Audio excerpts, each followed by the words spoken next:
The technology likely to have the greatest impact on the next few decades has arrived.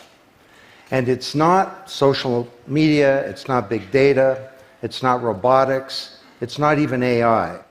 And you'll be surprised to learn that it's the underlying technology of digital currencies like Bitcoin. It's called the blockchain. Blockchain.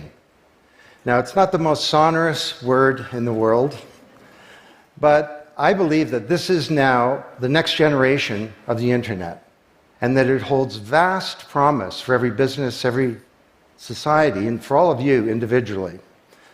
You know, for the past few decades, we've had the Internet of Information. And when I send you an email or a PowerPoint file or something, I'm actually not sending you the original, I'm sending you a copy. And that's great. This is democratized information. But when it comes to assets, things like money, financial assets like stocks and bonds, loyalty points, intellectual property, music, art, a vote, carbon credit, and other assets, sending you a copy is a really bad idea. If I send you $100, it's really important that I don't still have the money and that I can't send it to you. So this has been called the double spend problem by cryptographers for a long time. So today, we rely entirely on big intermediaries, middlemen like banks, government, big social media companies, credit card companies, and so on, to establish trust in our economy. And these intermediaries perform all the business and transaction logic of every kind of commerce, from authentication, identification of people, through to clearing, settling, and record keeping. And overall, they do a pretty good job, but there are growing problems. To begin, they're centralized. That means that they can be hacked, and increasingly are. And JP Morgan, the US federal government, LinkedIn, Home Depot, and others found that out the hard way. They exclude billions of people from the global economy. For example, people who don't have enough money to have a bank account. They slow things down. It can take a second for an email to go around the world, but it can take days or weeks for money to move through the banking system across the city. And they take a big piece of the action, 10 to 20%, just to send money to another country. They capture our data, and that means that we can't monetize it or use it to better manage our lives. And our privacy is being undermined. And the biggest problem is that overall, they've appropriated the largesse of the digital age asymmetrically. And we have wealth creation, but we have growing social inequality. So what if there were not only an internet of information, what if there were an internet of value? Some kind of vast, global, distributed ledger running on millions of computers and available to everybody, and where every kind of asset, from money to music, could be stored, moved, transacted, exchanged, and managed, all without powerful intermediaries. What if there were a native medium for value? Well, in 2008, the financial industry crashed, and perhaps propitiously, an unknown or anonymous person or persons named Satoshi Nakamoto created a paper where he developed a protocol for a digital cash that used an underlying cryptocurrency called Bitcoin. And this cryptocurrency enabled people to establish trust and do transactions without a third party. And the seemingly simple act set off a spark that's ignited the world, that has everyone excited or terrified or otherwise interested in many places.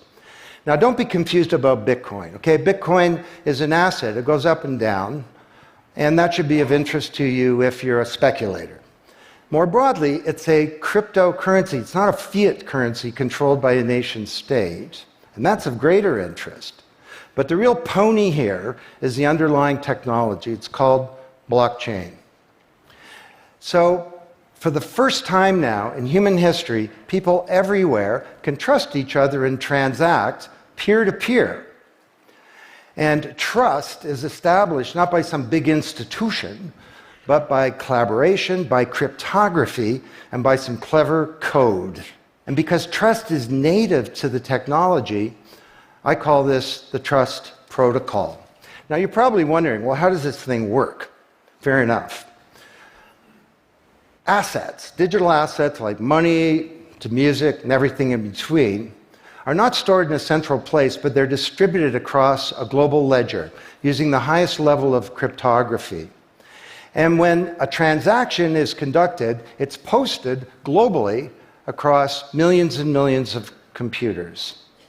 And out there around the world is a group of people called miners. These are not young people, they're Bitcoin miners. And they have massive computing power at their fingertips, 10 to 100 times bigger than all of Google worldwide. And these miners do a lot of work. And every 10 minutes, kind of like the heartbeat of a network, a block gets created that has all the transactions from the previous 10 minutes.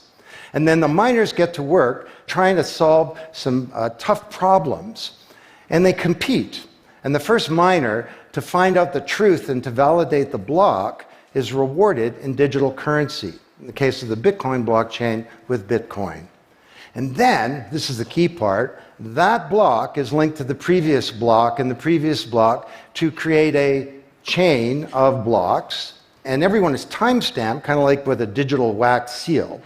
So if I wanted to go and hack a block and say, pay you and you with the same money, I'd have to hack that block, plus all the preceding blocks, the entire history of commerce on that blockchain, not just on one computer, but across millions of computers simultaneously, all using the highest levels of encryption in the light of the most powerful computing resource in the world that's watching me. Tough to do. And this is infinitely more secure than the computer systems that we have today. Blockchain, that's how it works. So the Bitcoin blockchain is just one. There are many. The Ethereum blockchain was developed by a Canadian named Vitalik Buterin. He's 19 years old. And this blockchain has some extraordinary capabilities. One of them is that you can build smart contracts. It's kind of what it sounds like. It's a contract that self-executes. And the contract handles the enforcement and the management, performance, and payment. The contract kind of has a bank account too, in a sense, of agreements between people. And today, on the Ethereum blockchain, there are projects underway to do everything from create a new replacement for the stock market to create a new model of democracy where politicians are accountable to citizens. So to understand what a radical change this is going to bring, let's look at one industry, financial services. You recognize this? Rube Goldberg machine. It's a ridiculously complicated machine that does something really simple like crack an egg or shut a door. Well, kind of reminds me of the financial services industry, honestly. I mean, you tap your card in the corner store and a bit stream goes through a dozen companies, and each with their own computer systems, some of them being 1970s mainframes, older than many of the people in this room. And 3 days later, a settlement occurs. Well, with a blockchain financial industry, there would be no settlement because the payment and the settlement is the same activity. It's just a change in the ledger. So Wall Street and all around the world, the financial industry is in a big upheaval about this, wondering, can we be replaced, or how do we embrace this technology for success? Now, why should you care? Well, let me describe some applications. Prosperity. The first era of the Internet of information, brought us wealth, but not shared prosperity, because social inequality is growing. And this is at the heart of all of the anger and extremism and protectionism and xenophobia and worse that we're seeing growing in the world today. Brexit being the most recent case. So, could we develop some new approaches to this problem of inequality? Because the only approach today is to redistribute wealth, tax people and spread it around more. Could we pre-distribute wealth? Could we change the way that wealth gets created in the first place by democratizing wealth creation, engaging more people in the economy, and in ensuring that they got fair compensation. Let me describe 5 ways that this can be done. Number 1, did you know that 70% of the people in the world who have land have a tenuous title to it? So you got a little farm in Honduras, some dictator comes to power, he says, I know you got a piece of paper that says you own your farm, but the government computer says my friend owned your farm. This happened on a mass scale in Honduras, and this problem exists everywhere. Hernando de Soto, the great Latin American economist, says this is the number 1 issue in the world in terms of economic mobility, more important than having a bank account. Because if you don't have a valid title to your land, you can't borrow against it, and you can't plan for the future. So today, companies are working with governments to put land titles on a blockchain. And once it's there, this is immutable. You can't hack it. This creates the conditions for prosperity for potentially billions of people.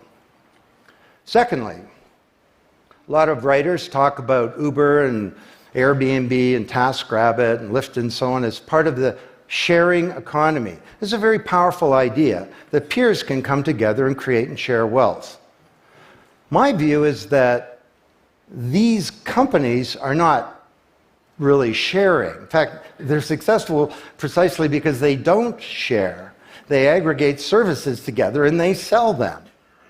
What if rather than Airbnb being a $25 billion corporation, there was a distributed application on a blockchain, we'll call it B Airbnb, and it was essentially owned by all of the people who have a room to rent. And when someone wants to rent a room, they go onto the blockchain database and all the criteria sift through, help them find the right room, and then the blockchain helps with the contracting, it identifies the party, it handles the payments, just through digital payments are built into the system, and it even handles reputation, because if she rates a room as a 5-star room, that room is there, and it's rated, and it's immutable. So the big sharing economy disruptors in Silicon Valley could be disrupted, and this would be good for prosperity. Number 3, the biggest flow of funds from the developed world to the developing world is not corporate investment, and it's not even foreign aid. It's remittances. This is the global diaspora, people who've left their ancestral lands, and they're sending money back to their families at home. This is $600 billion a year, and it's growing, and these people are getting ripped off. Annalie Domingo is a housekeeper, and she lives in Toronto, and every month she goes to the Western Union office with some cash to send her remittances to her mom in Manila. It costs her around 10%. The money takes 4 to 7 days to get there. Her mom never knows when it's going to arrive. It takes 5 hours out of her week to do this. 6 months ago, Annalie Domingo used a blockchain application called Abra. And from her mobile device, she said $300 went directly to her mom's mobile device without going through an intermediary. And then her mom looked at her mobile device, and it's kind of like an Uber interface. There's Abra tellers moving around. She clicks on a teller that's a 5-star teller. He's 7 minutes away. The guy shows up at the door, gives her Filipino pesos. She puts them in her wallet. The whole thing took minutes, and it cost her 2%. This is a big opportunity for prosperity. Number 4, the most powerful asset of the digital age is data. And data is really a new asset class, maybe bigger than previous asset classes like land under the agrarian economy or an industrial plant, or even money. And all of you, we create this data. We create this asset. And we leave this trail of digital crumbs behind us as we go throughout life. And these crumbs are collected into a mirror image of you, the virtual you. And the virtual you may know more about you than you do, because you can't remember what you bought a year ago or said a year ago or your exact location a year ago. And the virtual you is not owned by you. That's the big problem. So today there are companies working to create an identity in a black box. The virtual you owned by you. And this black box moves around with you as you travel throughout the world, and it's very, very stingy.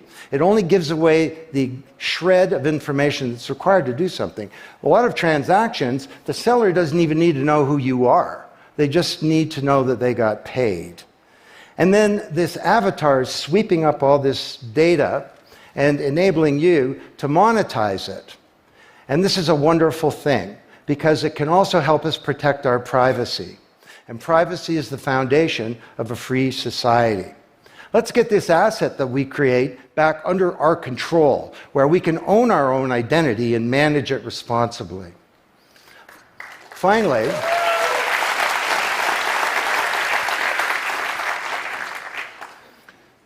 number 5, there are a whole number of creators of content who don't receive fair compensation because the system for intellectual property is broken. It was broken by the first era of the internet.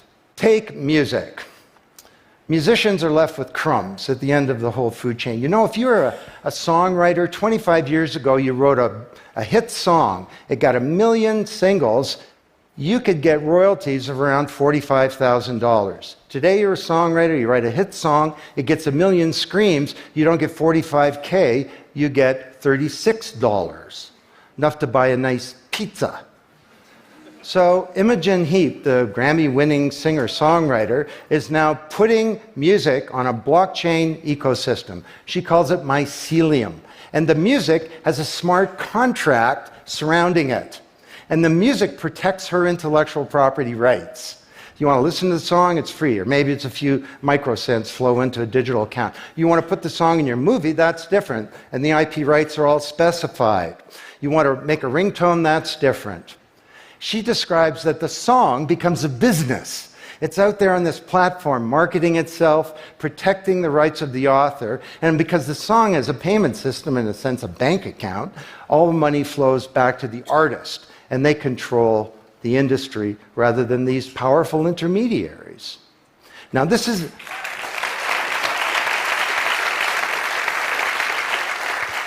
not just songwriters, it's any creator of content, like art, inventions, scientific discoveries, journalists. There are all kinds of people who don't get fair compensation, and with blockchains, they're going to be able to make it rain on the blockchain. And that's a wonderful thing. So, these are 5 opportunities out of a dozen to solve one problem, prosperity, which is one of countless problems that blockchains are applicable to. Now, technology doesn't create prosperity, of course, people do. But my case to you is that, once again, the technology genie has escaped from the bottle. And it was summoned by an unknown person or persons at this uncertain time in human history. And it's giving us another kick at the can, another opportunity to rewrite the economic power grid and the old order of things, and to solve some of the world's most difficult problems, if we will it. Thank you.